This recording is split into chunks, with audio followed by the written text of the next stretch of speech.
नमस्कार दोस्तों, स्वागत है नई क्लास के साथ, नई वीडियो के साथ। आज का जो अपना टॉपिक होगा वो है नाभिक स्नेही प्रतिस्थापन अभिक्रिया का जो दूसरा प्रकार है, जिसको कहा जाता है SN2 अभिक्रिया। SN2 अभिक्रिया क्या होती है, किस प्रकार से संपन्न होती है, क्या विशेषताएं होती है, वो अपन पढ़ेंगे। इससे पहले लास्ट वीडियो में अपन ने SN1 अभिक्रियाओं की डिटेल स्टडी की थी। आज का टॉपिक होगा SN2 अभिक्रिया। SN2 अभिक्रियाओं को कहा जाता है द्विअणुक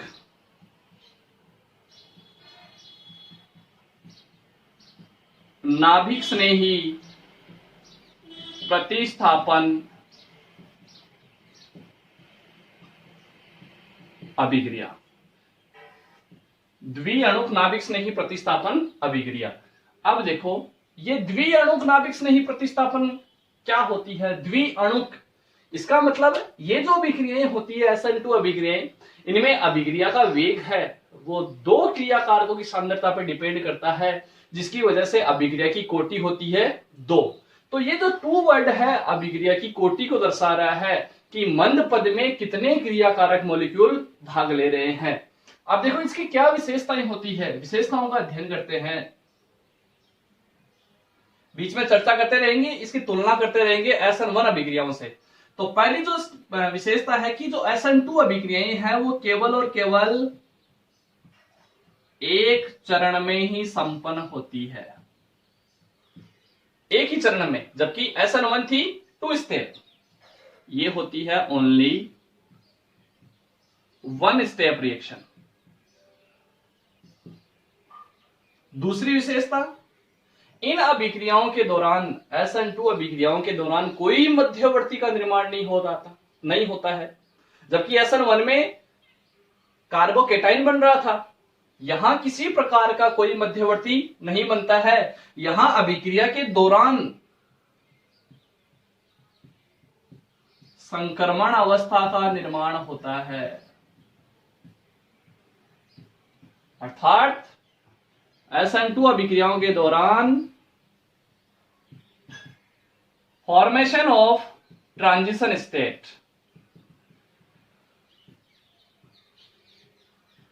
ट्रांजिशन स्टेट का निर्माण होता है। तीसरी विशेषता, ये जो अभिक्रियाएं होती है, इन अभिक्रियाओं की कोटि दो होती है।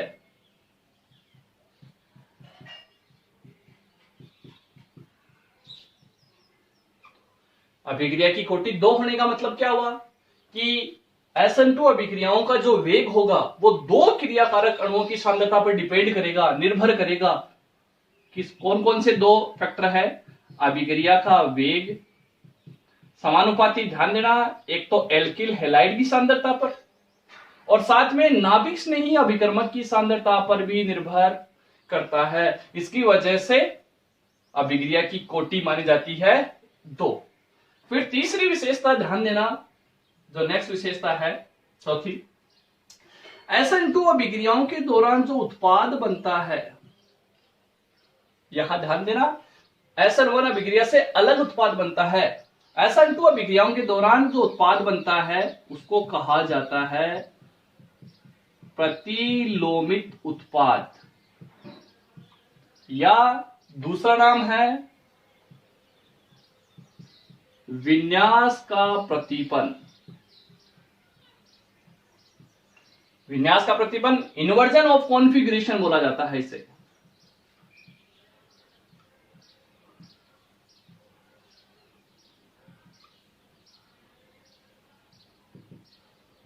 इसका मतलब जो नाभिक स्नेही अभिकर्मक है वो बैक साइड से अटैक करता है एल्किल हैलाइड मॉलिक्यूल पर, बैक साइड से अटैक करता है, पश्च दिशा से आक्रमण करता है, जिसकी वजह से उत्पाद में उल्टा विन्यास प्राप्त हो जाता है क्रिया कारक की तुलना में, जिसको बोला जाता है प्रतिलोमित उत्पाद या विन्यास का प्रतिपन। प्रतिपन का मतलब उल्टा, ठीक है। और एक लास्ट विशेषता आप बोल सकते हो कि यहां जो अभिक्रिया के अंदर जो सॉल्वेंट काम में लिया जा रहा है वो, ध्यान देना, अप्रोटोनीय ध्रुवीय विलायक अप्रोटोनीय ध्रुवीय विलायक काम में लिया जा सकता है। जैसे फॉर एग्जांपल सॉल्वेंट के रूप में एसीटोन का यूज किया जा सकता है यहाँ पर। तो ये SN2 अभिक्रियाओं की मुख्य मुख्य विशेषताएं थी। अब ये सारी की सारी विशेषताओं का अध्ययन अपन करेंगे इसकी क्रियाविधि के दौरान। क्रियाविधि किस प्रकार से संपन्न होती है, जैसे फॉर एग्जांपल लेके समझा रहा हूं आपको।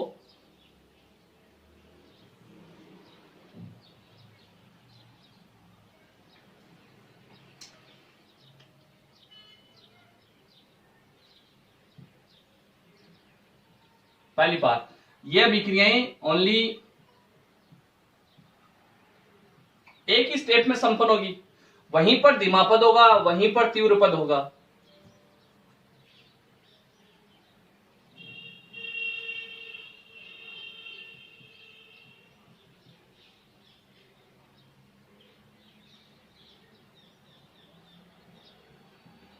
ठीक है, अब यहां देखो, मैंने एक ऑप्टिकली एक्टिव एल्किल हैलाइड लिया है यहां पर। तो क्या होता है,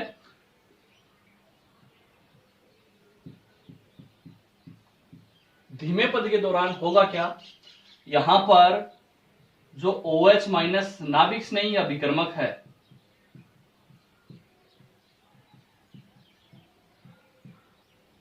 जब एल्किल हैलाइड मॉलिक्यूल पर आक्रमण करता है तो ध्यान देना ये केवल और केवल बैक साइड से अटैक करता है, पश्च दिशा से आक्रमण करता है।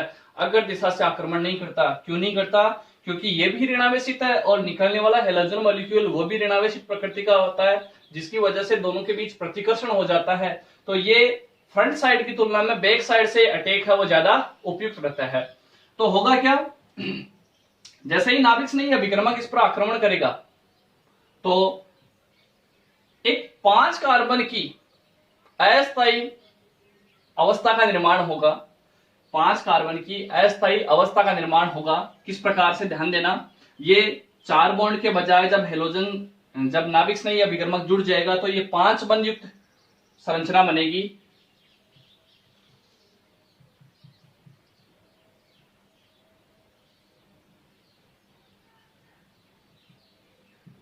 ध्यान देना, ये जो 5 बंध युक्त संरचना बनती है,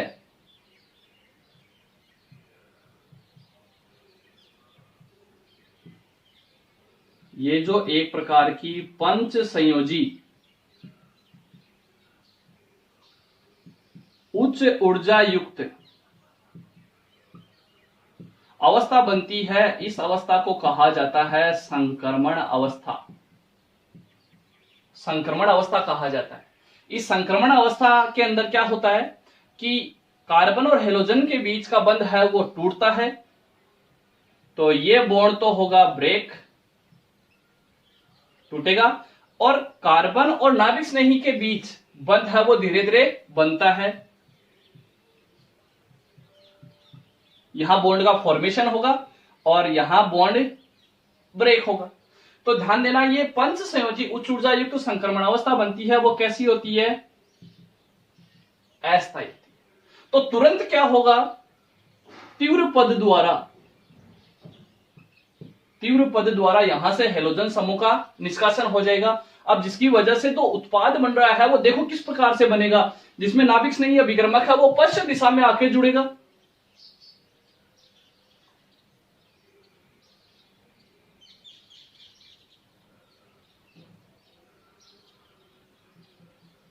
विन्यास परिवर्तित हो जाता है यहां पर।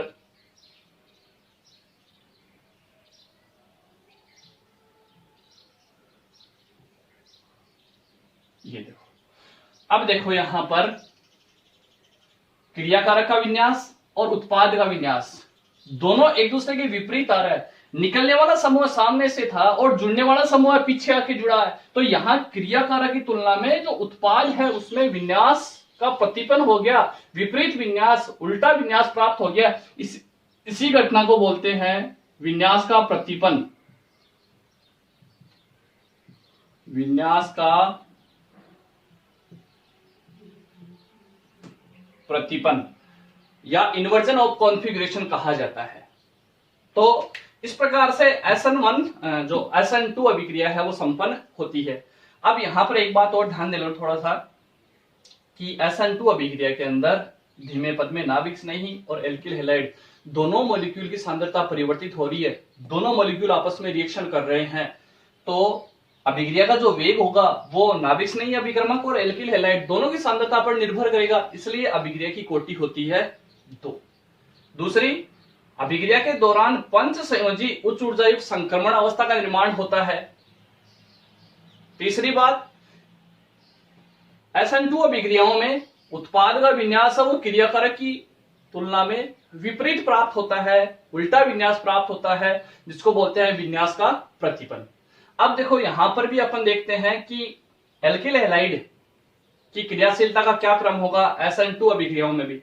तो वो समझने से पहले आपको एक बात समझना होगा कि SN2 अभिक्रिया के अंदर जब संक्रमण अवस्था का निर्माण होता है तो आपने ध्यान दिया है कि कार्बन के साथ जितने छोटे समूह जुड़े रहेंगे, कार्बन के साथ जितने छोटे समूह जुड़े रहेंगे, नाभिक स्नेही अभिक्रमक का आक्रमण आसानी से हो जाएगा,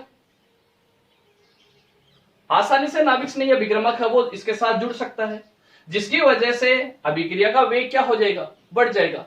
तो यहां पर जो एल्किल हैलाइडों की क्रियाशीलता है वो डिपेंड किस पर कर रही है, कार्बन से जुड़े हुए एल्किल समूहों के आकार पर। बड़े आकार के समूह होंगे तो नाभिक स्नेही अभिक्रमक का आक्रमण आसानी से नहीं हो पाएगा, जिसकी वजह से क्रियाशीलता क्या हो जाएगी, कम हो जाएगी। तो यहां ध्यान देना, SN2 अभिक्रिया के अंदर जो एल्किल हैलाइड है उनकी क्रियाशीलता का क्या क्रम होता है।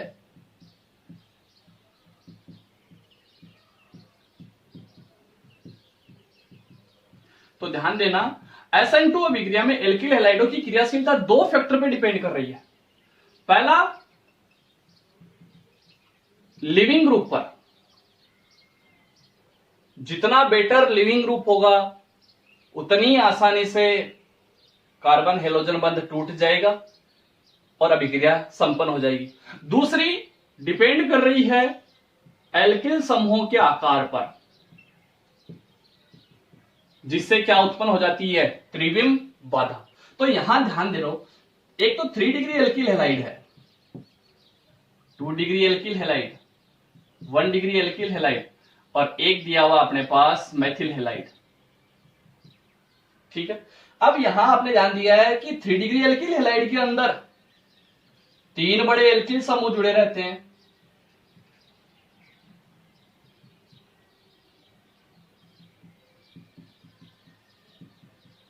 तीन बड़े एल्किल समूह की वजह से यहां पर त्रिविम विन्यास की बाधा ज्यादा होगी, जिसकी वजह से नाभिक स्नेही आसानी से नहीं जुड़ पाएगा, क्योंकि बड़े एल्किल समूह ज्यादा स्थान घेर लेंगे यहां पर। दूसरी, तो क्रियाशीलता यहां पर क्या हो गई, यहां सर्वाधिक त्रिविम बाधा हो गई, तो सबसे कम क्रियाशीलता हो गई। फिर जैसे जैसे त्रिविम बाधा कम होती जाती है क्रियाशीलता बढ़ती जाती है। तो यहां सीक्वेंस ध्यान देना क्रियाशीलता का, मेथिल हैलाइड सबसे ज्यादा, फिर 1 डिग्री हैलाइड, 2 डिग्री में अपन देखें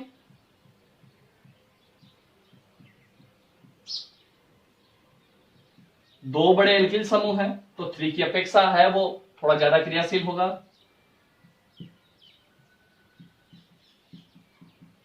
वन डिग्री एल्किल हैलाइड और ज्यादा क्रियाशील होगा